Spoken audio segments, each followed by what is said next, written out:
ladies and gentlemen, how are we getting on?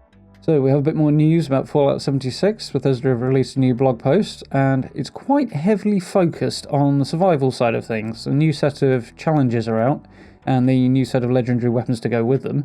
So there's quite a lot of emphasis on that. There's also some stuff on a couple of very interesting changes coming to camps. That's a few weeks off. And regarding the upcoming patch 9, which apparently has been pushed back to May, which is not ideal, but I did know it was not going to be in the next couple of weeks, so I would have expected to hear more by now about it if it was. But I was hoping for it by the end of April, but there we go.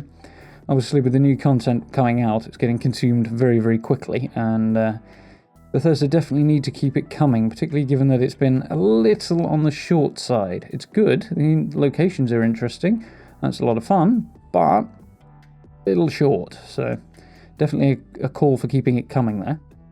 So, sneak peek at 6 new weekly challenges and the legendary weapon rewards that will be up for grabs in survival mode beta during the coming weeks, and asking you to weigh in on the future of scoreboards and taking a look at the upcoming camp changes. Okay, so from the 7th of May, these new challenges will come out. We've got 6 new weapons and challenges to go with them. Some are easier than others, some are harder, some are more interesting looking than others. We've got the Resolute Veteran, which is a legendary Gatling gun, which is particularly good if you like high-speed damage that's delivered accurately from a heavy weapon, which is quite cool. So we've got Commander's Charge, which looks like a pretty darn good melee weapon if you're going down that road, which I think a lot of people are. That one's doing damage very, very quickly. It's got medium swing speed anyway, and then it's got 40% faster on that. And then you've got the Furious mod that does more damage with each consecutive hit, which is even better. Right. And of course a little extra agility doesn't hurt for your VATS either, so that's definitely an attractive looking prospect. On the other hand, it requires teaming up to get, so probably not something I'll pursue. Probably. Plus it's survival mode, and it's going to take a fair bit to make me cross over, I think. The Nightlight is a new legendary Tesla rifle that's coming out in the 3rd week of May. That's got faster fire rate and nocturnal on it, so it does more damage at night, which is about what you'd expect. This one's reasonably easy to get, although it also looks like it depends on the new camera feature that's coming over the next few weeks, so that'll be very, very cool. Although I'm guessing maybe a little bit earlier, maybe the first part of May with the new patch, because they have said they're pushing that back a little bit. Kingfisher is a harpoon gun that's focused on bugs and mirelurks. Seems kind of overkill for that to me, but I'm not really a big fan of the harpoon gun, never really have been. It's an interesting type of thing if you're going for that kind of RP with your build, but not that effective, I don't think, really. But relatively easy to acquire if you want to go down that road, and does a lot of damage to mirelurks and bugs, and has an emphasis on VATS. Now this one will catch a few people's eye as well during the beginning of June, by which time, to be fair, we should be getting on towards the next set of updates, Nuclear Winter, which I'm very interested to see where that one goes, because that should probably start coming out sometime in June. I would guess the second half, but looking forward to that. So, beginning of June, Unstoppable Monster. Good name, if nothing else. That's a good start. And that's all very cannibal related and hunting down animals and people and eating raw meat. And it's a legendary Deathclaw Gauntlet that does more damage the lower your health is, 40% more damage on a power attack, which is brutally effective, and take 40% less damage while power attacking. So it's going to encourage you to get into the thick of it and stay there and just hammer things as hard as you can with it. Which is kind of fitting for a Deathclaw Gauntlet, I think. That's pretty cool. I think there's a lot of people who will be interested in that. This looks like a fun one, ever so slightly Doom-inspired, but fun if you like your shotguns. I suppose it's not so much Doom-inspired, but it does remind me of it a bit, but then it's a double-barrel shotgun, it would. Speaking of Doom-related stuff, Rage 2's just around the corner, can't wait for that. Anyway, back on point. So, the challenge is down on the farm, a whole load of farm-related tasks to get this particular shotgun, and it's a 2-shot, everybody's favourite, and extra 10% damage when aiming, and a 15% faster reload speed, which is brilliant on a double-barrel shotgun. So, yeah, pretty brutal double barrel. Those things are pretty punchy as it is, and if you've increased the reload speed, that overcomes one of its biggest drawbacks, so, or at least partly, so that's pretty cool. Yeah, very cool stuff there.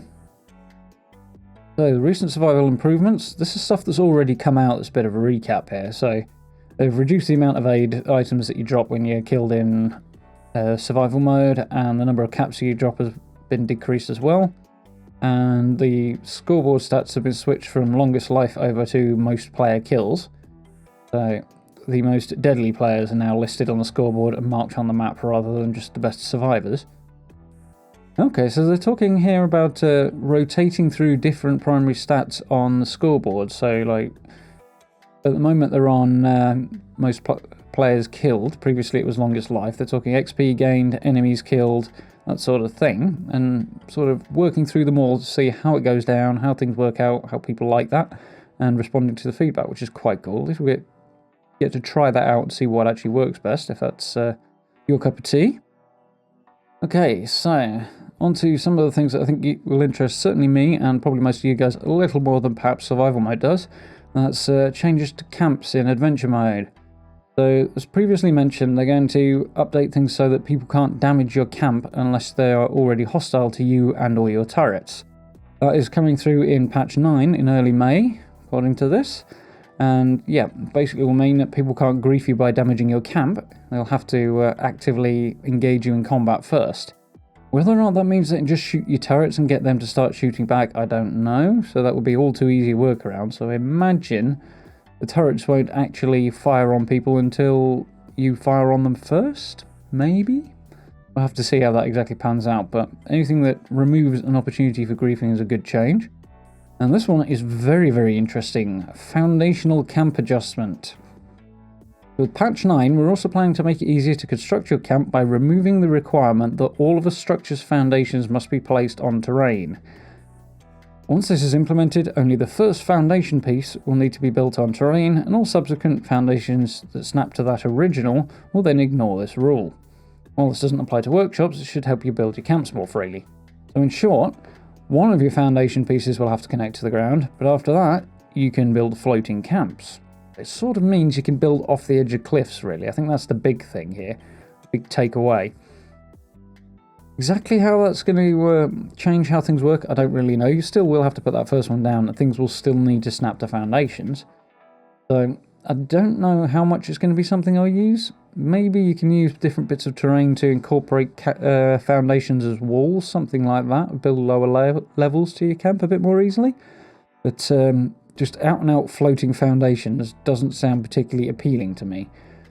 Change I would really like to see is being able to snap upper floors onto the edge of foundations, things like that, rather than just onto stairs, so that we can actually do a bit more with those rather than whole get blocky foundations. But you never know, there's a few potential applications to this that won't look utterly ridiculous, so at the very least it should also mean instances where the game thinks a foundation's floating even though it appears not to be, should be a lot less frequently occurring. So hopefully that will mean a little bit more flexibility in your build to be able to more easily do what you have in mind. So now I've run into that problem on occasion. You're building something ostensibly, it should be absolutely fine, but for some bizarre reason the game thinks it isn't. So hopefully that'll give it a little bit more ease and sort of flexibility and make things go a little more smoothly. So, not perhaps the biggest set of changes ever, just a little update and progression. It looks like, as I say, that patch 9 has been pushed a little further back, maybe a week further back. So I'm guessing whatever they've got planned for that, they're having maybe a few issues with, or a few last minute changes they want to make. So it'll be interesting to see what's included there. We know the new camera is likely to be part of that. Other than that, who knows? Maybe some of the feedback from the last couple of updates as well being incorporated into the new patch. So hopefully it'll be a good one, especially with a little bit of a delay on it, but we'll have to see. A couple of interesting changes to camps, but nothing huge and game-altering, I don't think. It's just a little update on what's to come, so yeah, interesting, but not huge. Well, I suppose we can't expect massive changes every single week. That's a little unrealistic. So, I do hope you found that useful and informative. If you did, you know what to do by now. As always, social media links should be popping up about now. You can find them down in the description as well. And do stop by and hang out on one of the streams as well. Having a lot of fun. We've got up to some interesting times in the streams in the last few weeks. And of course, you can find those in the playlist as well if you do want to catch up over there.